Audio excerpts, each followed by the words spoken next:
asking Mary, Queen of Martyrs, for intercession. In the Father, and the Son, and the Holy Ghost. Hail Mary, full of grace, the Lord is with thee. Blessed art thou amongst women, and blessed is the fruit of thy womb, Jesus. Holy Mary, Mother of God, pray for us sinners, now and at the hour of our death. Amen. I've been pointing out to people, so I've been repeating it if you've heard it a bit. But yeah, just to note the program change, and if anybody watches on video, to note the program change. So actually, Catholic Martyrs this class is going to happen twice in a row, so we're doing it today, but the next Tuesday, April 17th, the part that's going to be on the African martyrs, that is actually in the book that we've been using.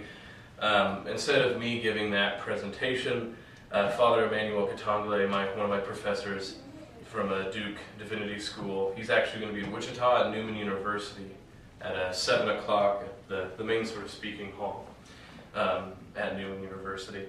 And so we're going to go ahead and have that count for the last speech on the Catholic Martyrs. It's not going to be exactly on the chapter as it's conceived here, but Father Katongole deals with issues of reconciliation, particularly talking about his experience in Africa. He's a Ugandan priest. I know from the classes I've taken from him, he's also talking about the Rwandan genocide and particular Catholic and theological conceptual matters, dealing with those.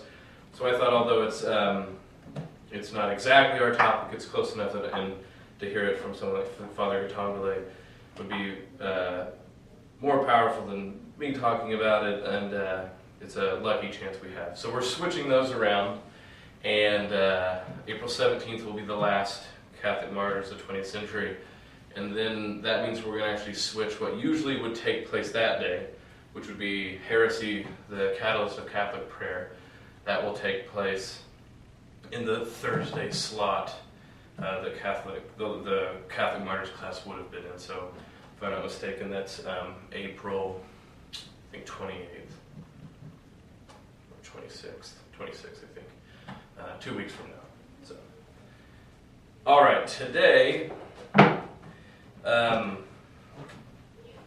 talk about, in the briefest way possible, the Asian martyrs. And I think you might notice that we've gone from we started off with very self-contained atrocities. We talk about the martyrs of Mexico, and primarily we talk about in the troubles during the Cristero War and things like this. So we have a much more definable geography, people, and time. We move on to the Spanish Civil War, same thing, a particular war, particular people. But unfortunately, the 20th century has just amped up in speed and breadth and length and sheer girth the amount of martyrs that the church has seen. And so, although we started with Mexican martyrs, Spanish Civil War led into who the Nazis killed, who the Soviet communists in Europe killed. Now we're getting into entire continents, the Asian martyrs, the African martyrs for Tuesday. And it's not to give short shrift to the Asian martyrs. That's what I wanted to particularly say. There's a few reasons that we can deal more broadly with these last sections, particularly today with the Asian martyrs, in sort of conformity to the more systematic persecutions of the communists that we talked about last time. As we're going to talk about persecutions that happened under the predecessors of existing regimes, there's just so much information that we lack.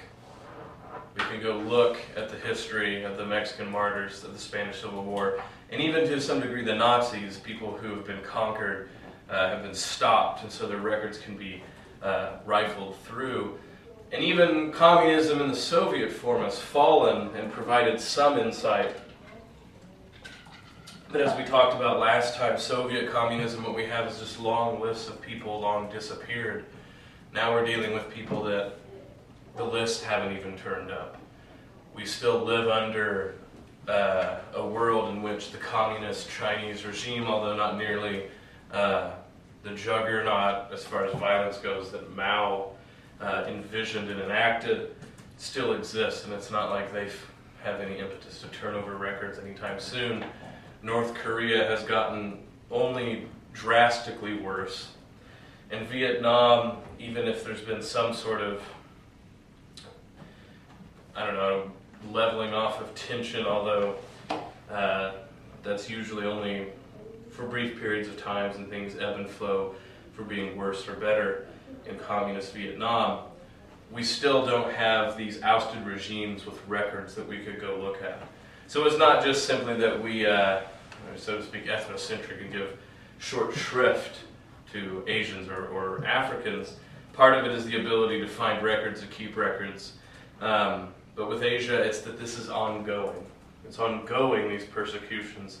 We'll talk about these sort of foundational persecutions that we know at the very beginning of the foundations of Christianity in Asia.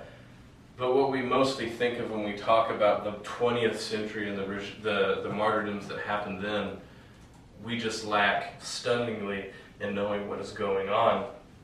But it should also be noted that whereas, speaking about the martyrdoms in Europe, especially as being sort of the death throes of a culture that had sort of overextended itself and dying out, Asia, even though it's the uptick of the martyrdoms of the Christians there, Asia is this stunning example of the church ever growing, and growing, in fact, despite the persecution, in the face of persecution.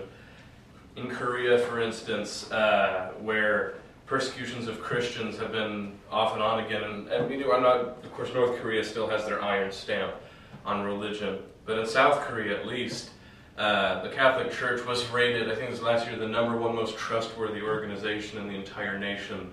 And the place that they see the church playing in helping them with their struggles is very prominent. And the South Koreans, even if they're not Catholic themselves, hold the church in high regard. In China, despite open persecution, open preference for people who are not Christian, Christianity still flourishes in ways that the Chinese shouldn't be able to easily explain. And here in Wichita, being prone to, not prone, but being, that's the wrong word completely, being blessed with a Vietnamese community that knows quite a bit about many of their relatives who still live in Vietnam. The sheer existence of and steadfastness of the Catholics in Vietnam and their interconnection with their relatives here in the States is very telling about the sort of flowering that martyrdom allows. So although there's many horrible stories to tell in Asia, one of the nice things finally as we get to the martyrdoms in the Asian continent, the African continent, is that the blood of martyrdom really is nourishing a very fast-growing plant there. The new church of the third millennium, I think it's Philip Jenkins who wrote this book, says will be overwhelmingly Asian and African. And the Catholic Church, the seat of its population growth, will be in those places. And it's precisely where it seems to be facing its harshest struggles, either with imported Western ideologies or with Islam, that the faith grows the most. This became well known to John Paul II, even, who in 1999 went to New Delhi to promulgate the special document Ecclesia in Asia, so the Church in Asia, which lays out a vision of the continent and the Church's future there for the new millennium. He saw as Asia this growing new garden of the faith, and so he went there specifically to announce this reality. Now, when we would think about the Pope facing hardship in Asia, we'd be like, oh, if he went to Vietnam or China. But even in India, his mere presence was met with massive demonstrations and a lot of very vitriolic hatred by certain groups. Christianity is the minority religion in pretty much all of the Asian countries except for the Philippines, so China, India, Indonesia, Pakistan. Even in the Philippines, Catholics die for their social witness under the Marcos dictatorship, but even more recently, Muslim terrorists have killed quite a few, enough so that the Knights of Columbus in the Philippines actually sort of act like, and not bashing Knights of Columbus in America, but you know, there's not too much acting like a knight in America as far as wielding weapons, but in the Philippines, the Knights of Columbus actually patrol churches while masses are going on to stave off car bombs. So who knows what the Knights of Columbus in America, who knows what they'll face in the future, but they already have specific Filipinos, Catholics, showing the willingness to protect the faithful. The Muslim threat was so pervasive that when John Paul II visited in 1995, Cardinal Sean of Manila was warned that the terrorists might actually try to make a play on the Pope's life. So just a few months before this visit in 1999 to New Delhi, a hate campaign by Hindu fundamentalists led to riots that caused the murder of a Catholic priest and also a Muslim shopkeeper in the state of Orissa, which should actually be familiar to us because I'm going to mess up the years, but I actually think it was just last year, and if it wasn't last year, it was the year before, that a major persecution of Christians occurred in the state of Orissa, which seems to be rather prone to Hindu fundamentalism and anti-Christian sentiment. And death and mob destruction of churches and mosques are quite familiar in India. Even someone like Mother Teresa of Calcutta, who has a very well-known presence in India, her religious order faces controversy and violence all the time. Various Hindu leaders in India demonstrate contempt for especially religious sisters. Yet again, this horrible, sad precedent that we've seen all throughout this course this year. Mutilation of sisters, Franciscan nuns who have been killed, just violence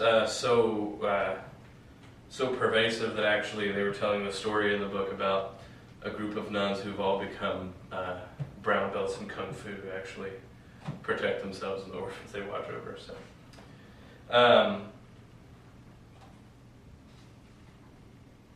So it's actually not even, but this is not to cast Hindus in a particular light or Islam necessarily. So for instance, the region of Assam, which is very heavily animist, and I guess what we un-PC called pagan in the older sense of the term, converts are ostracized and forbidden to use village wells or graze the cattle with common grounds. In the 1990s, there were scattered reports about Christians who, when they converted, their homes were raided, all of their Christian objects were destroyed, their heads were cut off, they cut their throats, they threw the women into the rivers. So it's in this context, even in something, India, where we're not thinking, open communist regimes that would persecute the church, or,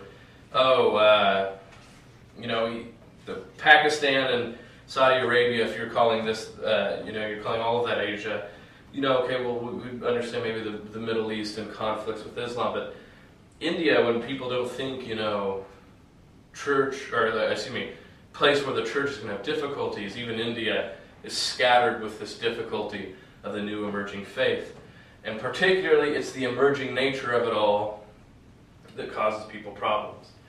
Now, indeed, it would be remiss not to point out that a lot of this is hangover from formal colonial rule. That is definitively the case. People from India have quite in mind the British Raj and the Chinese, the Boxer Rebellion. Asia, different than other non-European countries where missionary efforts were sent abroad, were much harder nuts to crack in terms of getting missionaries even in. Famously, Japan was very insular, and the Chinese to certain degrees. If you're talking about maybe like Beijing and things like this. But as we'll hopefully show, at least in a short way, Christianity has gone off and on in the 20th century, thriving to being totally persecuted back and forth in all of Asia. And even though it faces almost uniform difficulties in establishing itself and its roots in the society, it's growing exponentially, and the growth is impossible to ignore. Well, to start with China, actually, the first documented appearance of Christianity dates far back, more than most people would think. At least a tradition, St. Thomas, after going to India, it is thought that he went to China, whereas we have pretty good records that he actually did make it all the way to India, or at least groups of people associated with St. Thomas did, because when the missionaries went to India, they found Christians there, and their association is through the line of St. Thomas. We're not so sure, but we know that there was conception of St. Thomas making it to China, to the Far East. But when we started getting documentation of Christianity in China, it's actually the Nestorian heretics from Syria that we know take up residence in the Shinsi province, and this is in the 7th century. So since the 600s, there's been Christian, or at least heretical versions of Christianity in China, and being able to live for quite a long time. You have to remember that even Buddhism itself in China was sort of seen with two minds, and so actually, when you would look in certain parts of history where monasteries were suppressed, it was not just Buddhist monasteries, but actually Nestorian monasteries as well. When Marco Polo makes it to China, he discovers the Nestorians already there.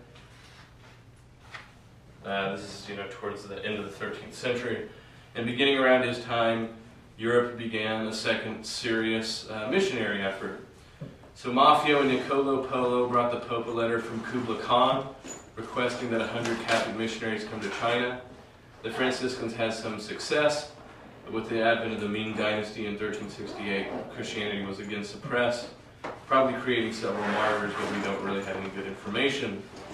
During the great period of the Western missions, the Jesuit St. Francis Xavier tried to enter China, but he actually died before he could do so.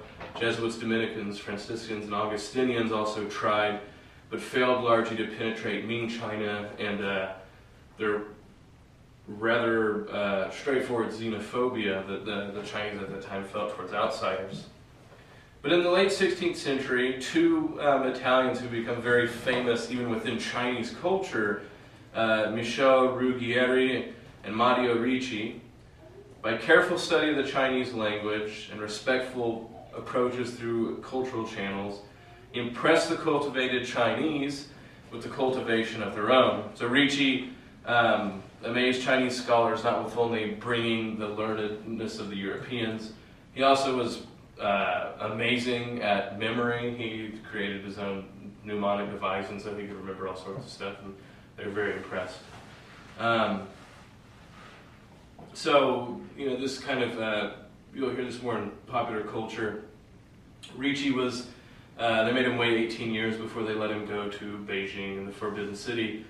But by the time he died, he had drawn 2,500 to the church, and there were 18 Jesuits active in his community, and half of them were native Chinese.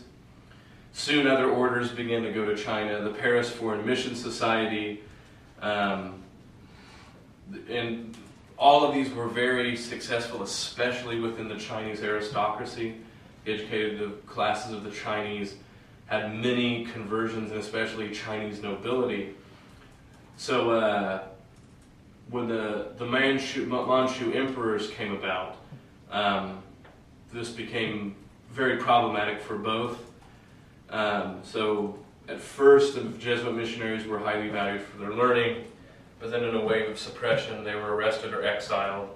And this sort of goes back and forth and really sets the tone for what get the sort of persecutions that are going to have in the 20th century. So China, by 1900, China and Japan particularly had relatively staved off Western influence compared to a lot of the world. And there was open questions within Chinese society, which, only Chinese society rivals something like Roman society in utter length and surpasses it, for instance. As to what were going to do about the Westerners. Were they going to expel the West completely, or were they going to try to pick and choose Western influence among them? And this was quite the open debate and was raucous, fractious, very difficult for people to really take sides on. By 1899 and turning over to 1900, the Boxers, as they get called in the West, because the Chinese word that they use roughly means righteous fists, were a secret society opposed to foreign influence. Now, like many sorts of even intellectual movements against opening up to outsiders, nativist movements all over the world often get sidetracked and co-opted by, just regular old thugs who have rackets of their own. All you need to do is watch something like Gangs of New York, or not all of it, because some of it's pretty crazy, to get the idea that nativism is really appealing to people who like to make a buck on the side. So the Boxers controlled several of the rackets in China, but there were also the idealists who were against Western enterprising. So but in 1900, there was about 140,000 militants associated with the Boxers and started moving swiftly against the Western enterprises that we'd eventually call the Boxer Rebellion. They screwed up railroads. They tried to mess up anything that was a sign of Western influence. They identified three main categories of enemies: foreigners, Christians, even if they were native-born, and Chinese merchants who dealt with foreign merchants. And so an estimated 30,000 Christians died, among them 5 bishops and several dozen priests. So right at the turn of the century, 30,000 Christians fall to the natives' Boxer Rebellion. Well, this is even later than that. Yeah, this is the 1920s, not the 1900s. Skipped a date. 1900s is when this all starts to begin. But by the 1920s, these persecutions started to happen. So actually, roughly around the time Mexico was facing its troubles. So this question of what to do with foreign influence begins to raise its head, and is going to set the tone that different groups, all sorts of different groups throughout Asia, will begin to repeat.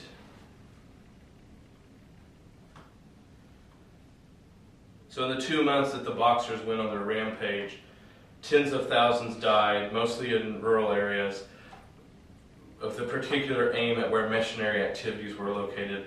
Franciscans paid a heavy price, particularly Italian Franciscans. I'm going to mess up some of these names, but so Brother Giacomanio, Bishop Fantasati, Father Gambaro, who was a Vicar Apostolic of Southern Hunan. In Shanxi, the Boxers went after French and Italian community of Franciscan women. So Sister Hermine de Jesus, Sister de la Pace, Sister Chiara, Sister de Sante Nathalie, Sister de Saint Just, and Sister Moreau, Sister Amadine. In line with their opposition to unrepentant native Chinese Christians, the Boxers also did away with seminarians that were native, so John Chang, Patrick Toon, John Wang, and Philip Chiang, others with a group of Chinese lay people that worked with them. All of these were beatified in 1946.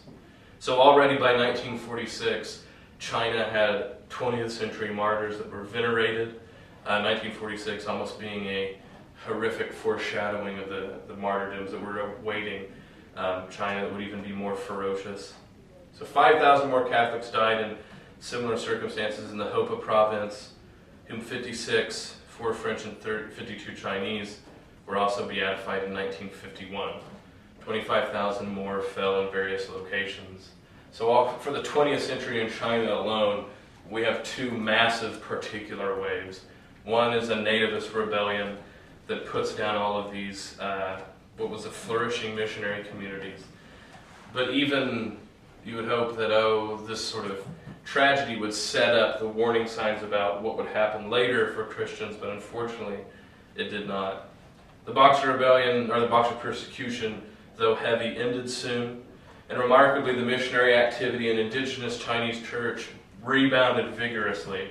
So at the beginning of the 20th century, 866 missionaries were working in China, but by the time of 1949, the Communist Revolution, despite other ways of persecution, they had increased to 4,415. And just that sort of exponential growth in spite of persecution is the massive sign of hope that continues in Asia. So 886 missionaries at the start, halfway through 4,415. And even with steady persecution by the communists, today Chinese is still growing its still has a growing Christian population. In a similar way, the community of missionaries and nuns during the same period grew from 10 to 58, and 63 native Chinese congregations of women numbering 6,927 members sprung up. The population that was Catholic in China grew from about 750,000 to nearly 4 million. It's barely 20 to 30 years that it goes from 750,000 to 4 million after a persecution that kills 20 to 30,000 of them. These figures are even more remarkable in the light of the fact that severe persecution of the church by several factions continues over the half century. So it's not even just the Chinese that persecute Chinese Catholics. Anti-Catholic violence swelled again during the Sino-Japanese War, 1937-1945. The Japanese had invaded Korea in 1910 and tried to stir up trouble for the Chinese in Mongolia and Manchuria. But they also created a dangerous atmosphere for Catholic missionaries as Japanese invaders, nationalist Chinese, Chinese communists, and bands of brigands operating within widespread disorder each sought to advance their interests. And although those interests were quite different, all of them decided that the foreign Catholic presence had to be destroyed. So by nearly 4 different sides, the church was being persecuted on and would still grow. Now, when we think of the persecution of the Chinese Catholics, most of us will have in mind, of course, the communist persecution, when the communists take power.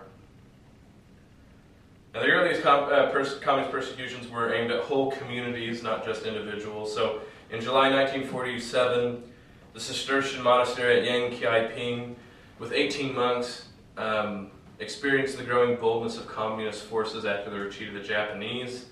The monastery was invaded, and a judicial process began against all the inhabitants. Special attention was devoted to 2 native Chinese Cistercians, Father Seraphim and Chrysostom, who represented the future of the community. So from the outset, it was clear that this was going to be a show trial. All the monks who had glasses had them removed. Each was ordered to plead guilty to various charges. When they were refused, they were beaten without mercy. Father Seraphim was charged with being a Japanese spy.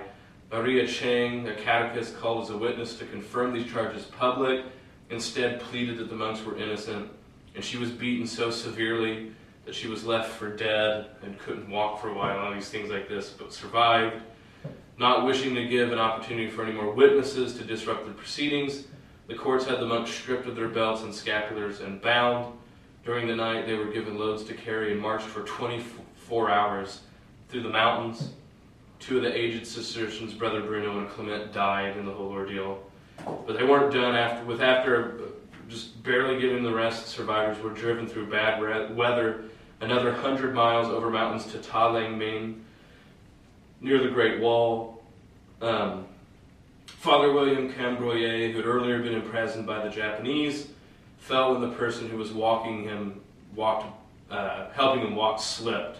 So literally just slipping and falling and hitting his head on the rocks, he bled to death from just slipping and hitting the rocks. Father Stephen Mowry, carried in a litter by the other monks, followed him. They slipped and fell, and he died.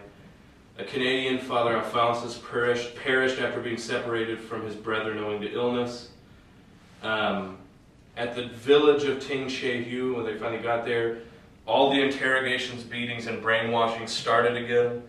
Brother Aloysius, Bartholomew, Conrad, Jerome, and Mark died from the mistreatment. Buried in shallow graves, which they meant to do so, the bodies were dug up and eaten by wild dogs and wolves. In the meantime, the guards taunted those still living with the news that their monastery had been burned to the ground.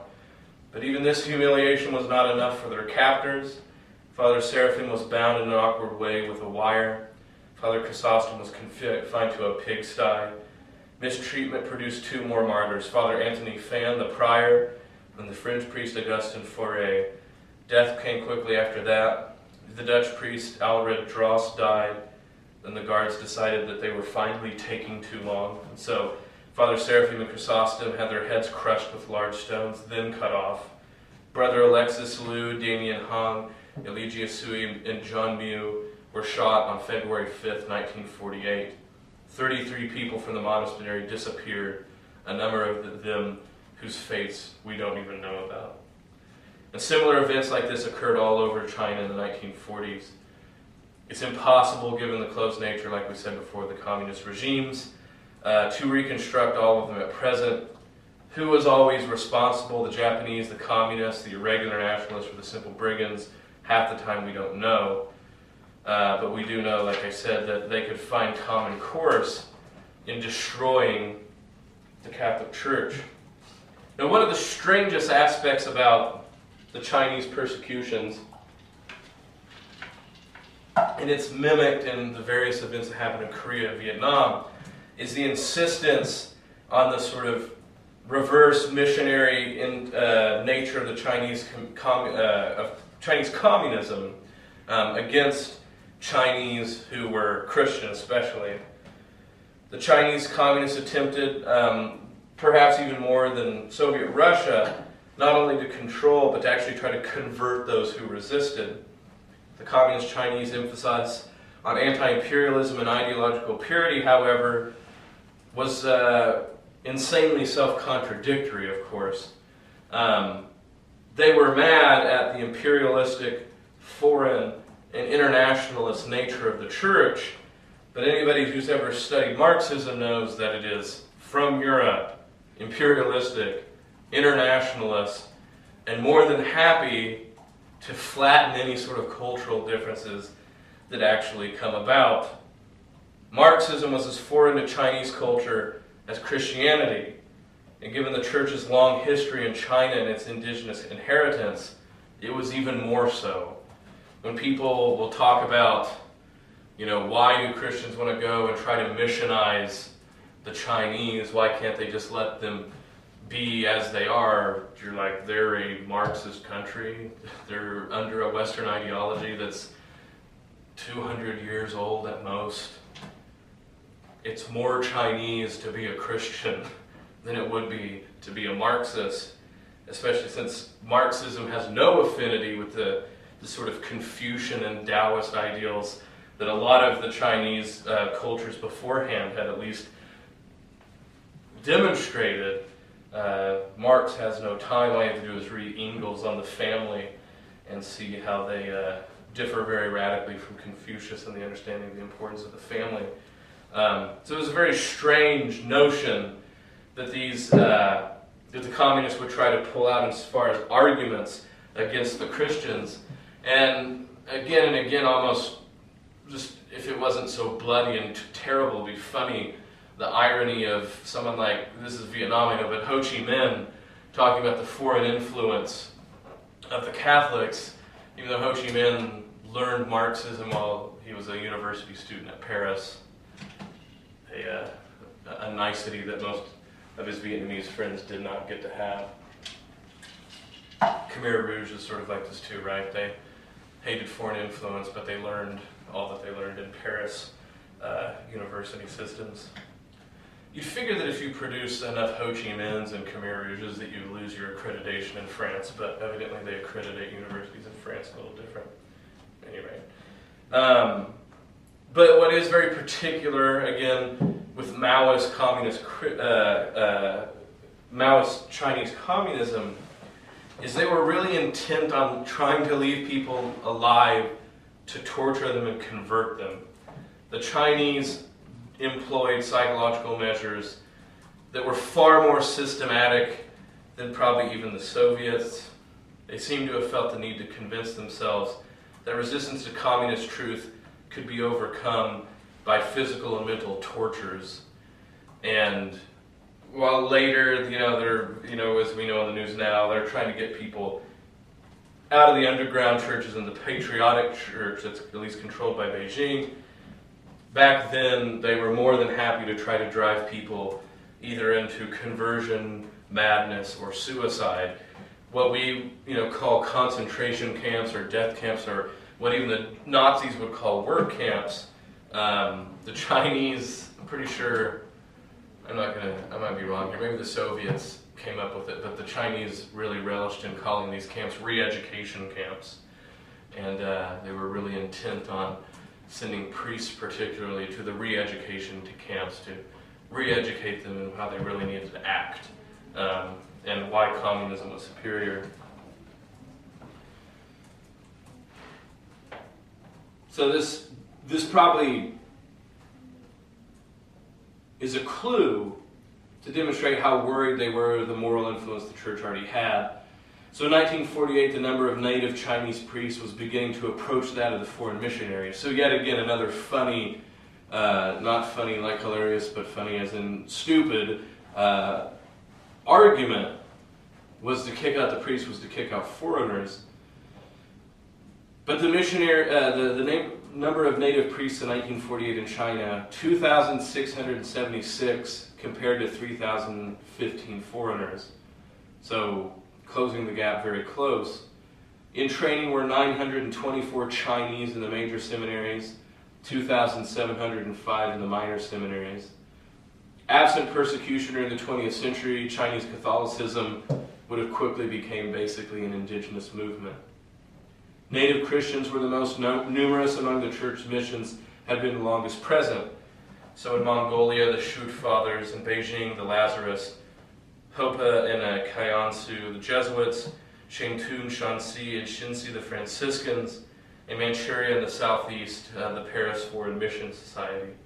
In these places, seminarians were coming to the church, and people were converting in droves. Even if the percentage was small, the moral influence was great. And it was that sort of greatness and power and enthusiasm that caused the communist Chinese to particularly go and try to suppress the Catholic churches. Now, things have, of course, already changed. They've changed with the time. Things ebb and flow out, whereas the initial persecutions were by far the worst and did the most damage. And there's all sorts of stories to tell, but if we're going to move on to other nations, we have to just take a stopping point at some time. But whether it be the one-child policy or forcing Catholics to belong to the Catholic Patriotic Association, the pressures on Chinese religion, on Chinese Catholicism still stand. But as I said, worship, religious practice in general, but particularly Christianity, still grows, still flourishes, and the government, where is this? Yeah, so accurate figures of all denominations are difficult to come by, but the government estimates that there are 25 million Christians, a large percentage of them Protestants suffering persecution similar to the Catholic persecution in the country. So 25 million, even if this is a low ball, in a country that has faced that much abject persecution, we can see how hard it is, but how much they flourish. So quickly to move on to talk a little bit about Korea and Vietnam. Korea has long been a land of martyrs for Catholics. The 20th century produced a large harvest of witnesses for Korea. beginning with 50 who died in 1951 in an anti-Christian uprising. Japanese colonial rule from 1910 to 1945 martyred others. But thousands of Catholics were killed, particularly during the Korean War, 1950 to 1953, between communist Northern Korea and the Western-backed South Korea. Soviet armies occupied North Korea after the defeat of Japan. And when the Red Army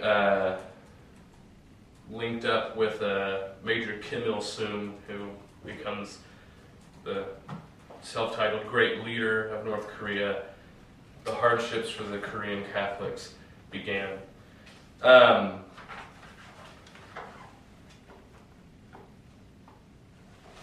There's all sorts of high points to point out.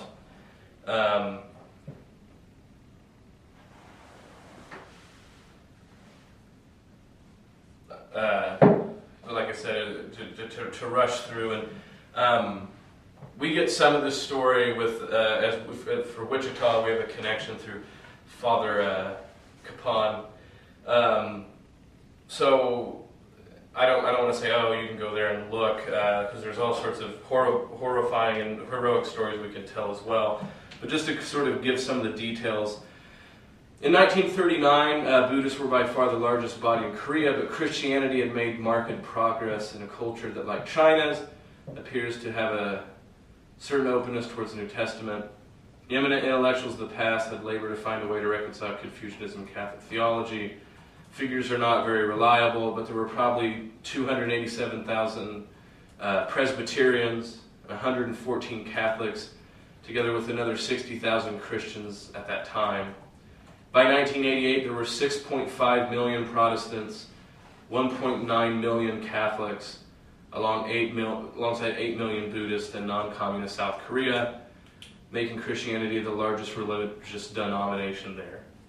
So Christians, particularly Cardinal Stephen Kim of Seoul, played a central role in calling for the opening of the South toward democracy, along with one of the Christians' contributions to Korean political developments. And like I said, Korea as it exists now, very open and appreciative of the role of the church. But these democratic, growing pains felt like nothing compared to what was going on in North Korea.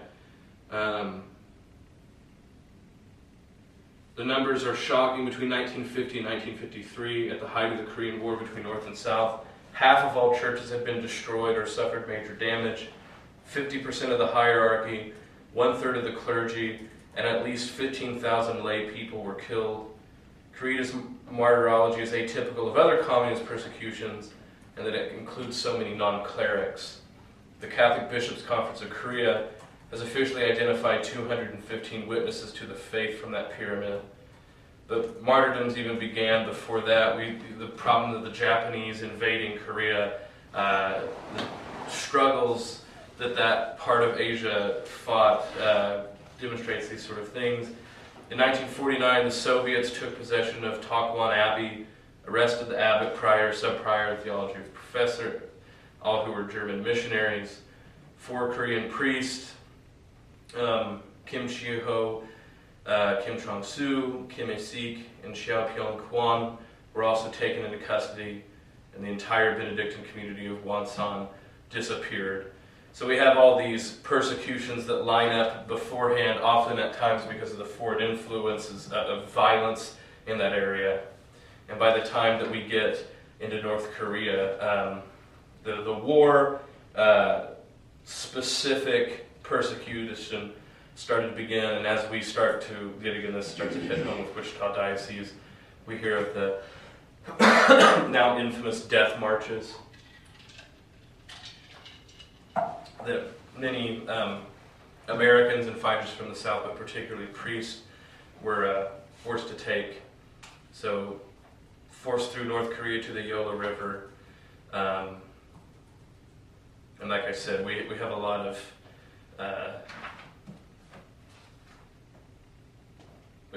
more familiarity with that than most because of our particular story. But many people, not just Father Cuppen, was by no means an irregular special case. Many priests faced the harshness that he had and the cruel end that he saw.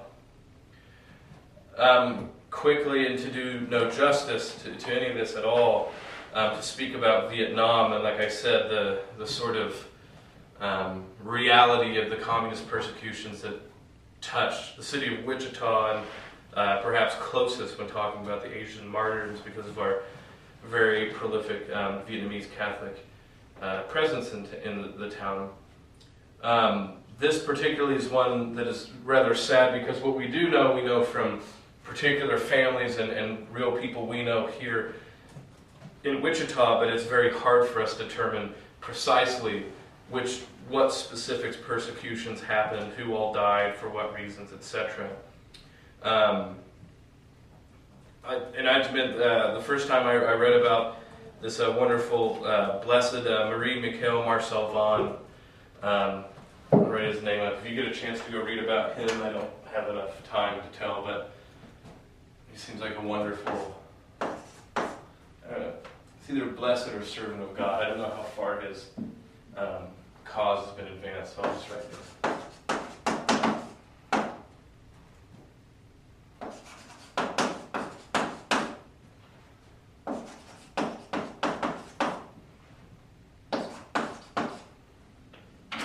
You get a chance to look him up and read about him, I highly suggest so. It's an amazing story. He was a mystic actually in the very last years of his life. Jesus Christ actually spoke with him and foretold the persecutions he'd go through in much of Vietnam. But earlier than that, one of his first and most enduring mystic experiences is he talked with Teresa of Lisieux a whole lot, and Teresa of Lisieux would tell him about political happenings in France that he wouldn't have known about, and that it's this interesting dialogue between the saint and this saint in the making, where she was apologizing for how the French were treating the Vietnamese, and he would talk about the anger that he had towards the French. And that Therese would say this is precisely an instance for the teaching of my little way to be enacted and taught him to have a forgiving spirit, and that love was the only thing that would overcome the hatred that had taken over the hearts of so many people in the Vietnamese War. So, like I said, it's a very stunning example of the communion of saints. If you get a chance, you should really try to make sure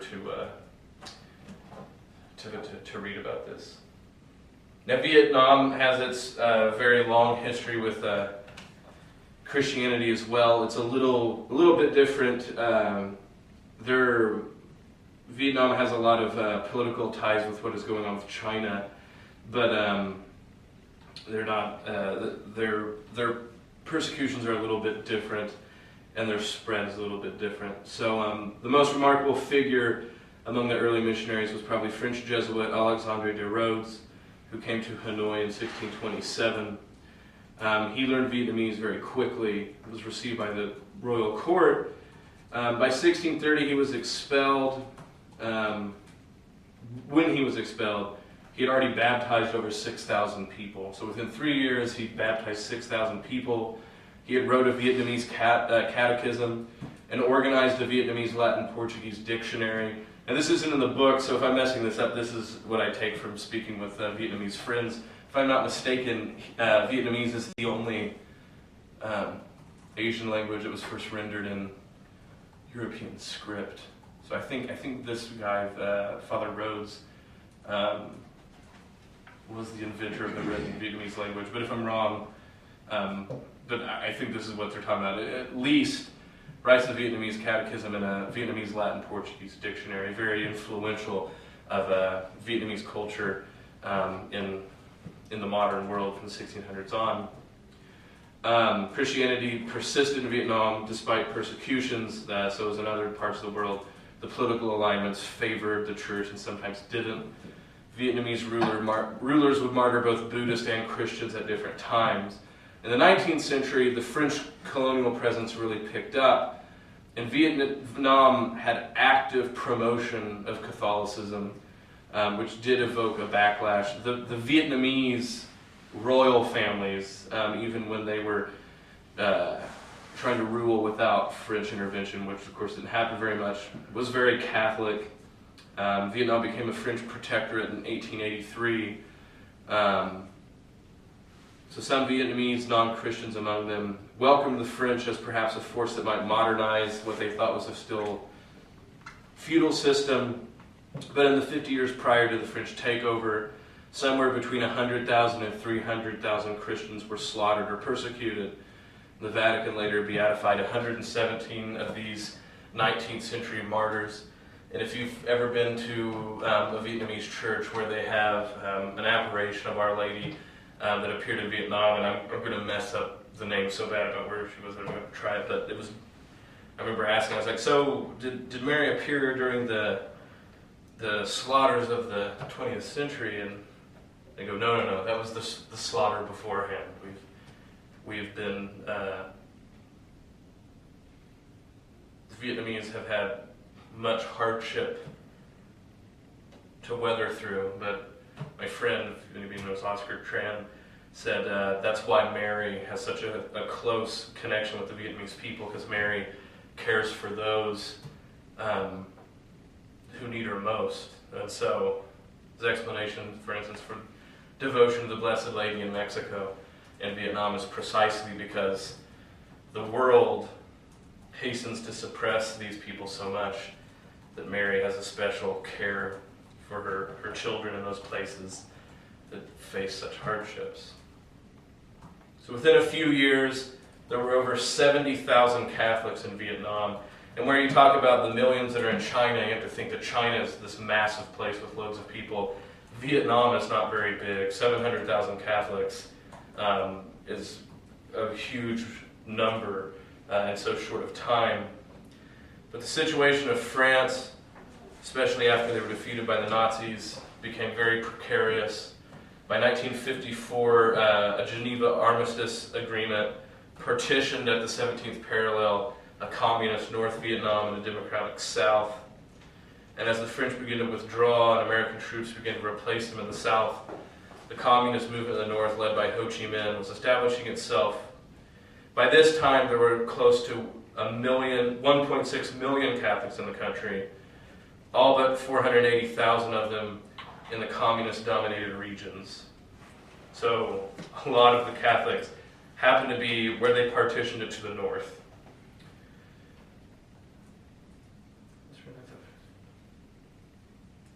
Anyway, persecution of believers began immediately, and 670,000 Catholics plus another 210 non-Catholics left their native lands and immediately fled to the south. The rest were forced to stay. Bishops, priests, religious, and laity were frequently rounded up into prisons if they were trying to leave. And yet again, ironically, as in other parts of Asia, where communism takes over, North Vietnam used a European ideology, allegedly with the aim of throwing off European influence. And yet again, this is Ho Chi Minh learned everything he knew from a Paris university. So Vietnam and the Vietnamese Catholics are very, Vietnamese people in general, but especially Vietnamese Catholics, are very used to these exiles and refugee status. At the first splitting of the parallel, all those people moved south, and many more would have. In 1975, after the U.S. withdrew from Vietnam, 1.5 million South Vietnamese sought refugee in various other countries, and many of them ended up in the United States. We know this the familiar way in Kansas. Ho Chi Minh at first at least tried to seem favorable to the Catholics, but very soon, and especially with government action, spoke another way. Priests and prominent believers were harassed and arrested. People disappeared. We weren't sure where people. The Catholic schools were closed, and imitating again China, they created a patriotic Catholic association that tried to turn the church from the inside against the Vatican. All sorts of terrors were unleashed on the Catholic population. In the village of Hai Duong, Viet Minh forces entered the school and accused the students and teachers of conspiring because they were discussing religion. So they tried to make punishments that fit the crime. 2 school children had chopsticks shoved into their ears so that they could never hear conspiring again. The teacher had his tongue held out with pliers and cut off with a bayonet so he could never speak about religion again. None of the victims died, but they escaped the South shortly to point out what had been done to them. A priest who had left liberty in the North suffered a similar incident. He was allowed to say Mass only between 6 and 7 in the morning, when the peasants would have already started working. One evening, the local communist soldiers decided he needed to be re-educated, so they hung him by his feet and beat him with bamboo to drive the evil out of him. And the altar boys found him hanging in the chapel, but he luckily survived and was smuggled across the border. Since priests were not good at being re-educated, they often encountered even worse. One was sentenced for treason and given a crown of thorns. 8 nails were hammered into his head. So he staggered to a nearby hut, and the people pulled out all the nails and sought medical help from the south. He managed to recover, but when he got to feeling better, he crossed back over to the north to make sure that he could still say Mass. So, yet again, beyond martyrs, beyond thinking of martyrs as victims, and certainly they're victims of human hate, the heroism that they show, and like I said, these men and women who, when given the chance to survive and go back, is particularly inspiring for us. We're coming to run out of time again, so I point to you, like if you get a chance to read about Marcel Vaughan, that's someone wonderful to look at. Another person that I know has a book, I think he's preached the Good Friday sermons to the Vatican House a little before. I know Father Hayes told me he's had to read one of his books before, but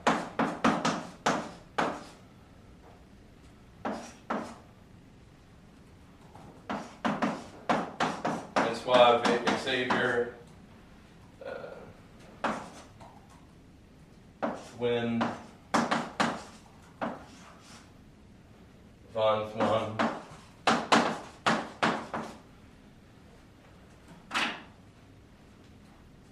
What is the book he wrote?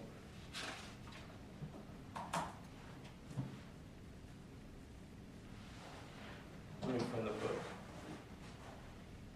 He was locked up for 12 years in communist prison. 9 of them he did in solitary confinement. And when he was there, he worked on this book that I'm talking about, also on a certain spiritual life. 9 years in an isolation cell. Yeah, in the mid-1990s, he became the vice president of the Pontifical Council for Justice and Peace in Rome.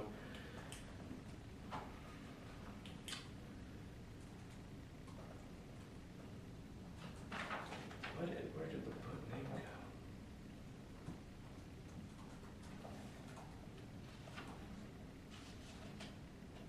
Well, I'm sorry, I'm striking on this one, but if you put Cardinal Win von Thwen, I know that it comes up, and it's translated into English, and it talks about his 12 years in prison, and the priority of love.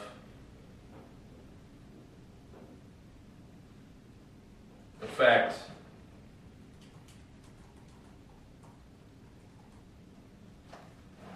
I'll just read this to finish this off. I know technically we're finishing off with Father Katangale speaking, but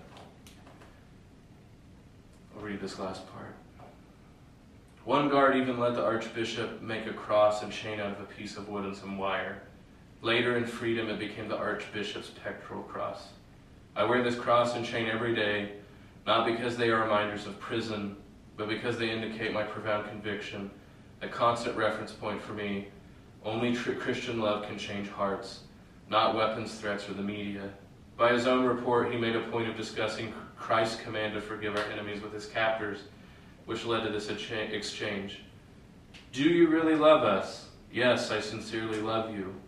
Even when we treat you so badly, when you suffer because you have been in prison for so many years without a trial, think about the years we have lived together. I really love you. When you are free, you won't send your people to take revenge on us and our families. No, I will continue to love you even if you want to kill me. But why? Because Jesus has taught me how to love you, and if I do not, I'm no longer worthy to be called a Christian. Or as the Archbishop sums up in his conclusion from his experience in prison, charity has no boundaries. If it has boundaries, it is no longer charity.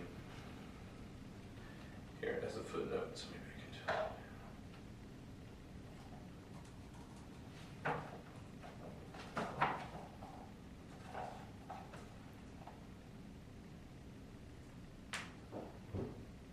Yeah, Thoughts of Light from a Prison Cell, the name of the book. Thoughts of Light from a Prison Cell. Well, anyway, we reached the end of time today, of the time we have today. I know, like I said, we have the other class. I even hope maybe to put up a small little introduction to the African martyrs that we can pass out and read before we go in here. Father Katongle. But if I don't get to see you then, thank you very much for this class. It's been a very difficult to read and talk to you about, but a wonderful class to hear about. So I do hope that it's been as profound for you as it has for me. So thank you. Have a good day.